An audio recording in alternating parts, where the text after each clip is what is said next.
চট্টগ্রামে স্বস্তি নেই কাঁচা বাজারে। গেল সপ্তাহে বাড়তি দরে বিক্রি হওয়া সবজির দাম এ সপ্তাহে আরও বেড়েছে। সপ্তাহের ব্যবধানে নতুন করে বেড়েছে টমেটো, বরবটি, কাঁকরোল, গাজর ও শসার দাম। তবে কমেছে পটল, পেঁপে ও চিচিঙ্গার দাম। সবজি ছাড়াও কোরবানির ঈদ ঘিরে ঝাঁঝ বেড়েছে আদা, পেঁয়াজের। নগরীর কাজরি, দেউরি, কর্ণফুলী কমপ্লেক্স, খাতুনগঞ্জ, রিয়াজউদ্দিন বাজার সহ বিভিন্ন স্থানে ঘুরে দেখা গেছে এমন চিত্র। ব্যবসায়ীরা জানান, আমদানি কম হওয়ায় এসব সবজির দাম বৃদ্ধি পেয়েছে। সরবরাহ স্বাভাবিক হলে দাম কমে আসবে বলে জানান তারা। চট্টগ্রামের শিব ও মা মগধেশ্বরী মন্দিরের প্রতিষ্ঠা বার্ষিকী উপলক্ষে গীতাপাঠ প্রতিযোগিতা ও ধর্মীয় সাংস্কৃতিক অনুষ্ঠান সহ বিভিন্ন কর্মসূচি পালিত হয়েছে। নগরীর পশ্চিম ১৬ শহর নাজিরপাড়ায় কালীবাড়িতে আয়োজিত এসব কর্মসূচি উদ্বোধন করেন শ্রীপাদ চিন্ময় কৃষ্ণ দাস ব্রহ্মচারী।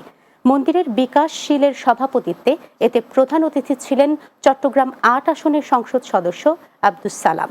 এছাড়া অ্যাডভোকেট তপন কান্তি দাস ও রুবেল শীল সহ অন্যরা উপস্থিত ছিলেন।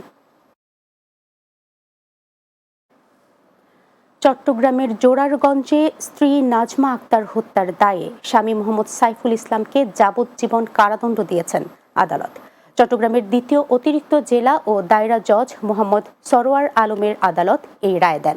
চট্টগ্রাম জেলা public prosecutor PP advocate Iftekhar Saimul Chowdhury জানান, ১৪ জন সাক্ষীর সাক্ষ্য প্রমাণে স্ত্রী নাজমাকে হত্যার অভিযোগ প্রমাণিত হওয়ায় মোহাম্মদ সাইফুল ইসলামকে যাবজ্জীবন ১০,০০০ টাকা জরিমানা অনাদায়ে আরও ৬ মাস কারাদণ্ড দিয়েছে আদালত।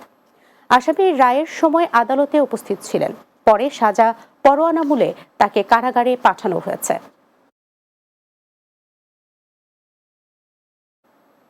শেষ করব দিনের বাংলা। যাবার আগে শিরোনামগুলো জানিয়ে দিচ্ছি আরও একবার। ঈদ উদযাপনে বাড়ি ফিরছে মানুষ, স্বস্তি ট্রেন যাত্রায়। সড়কে যানজট, গাড়ির চাপ থাকলেও ভোগান্তি।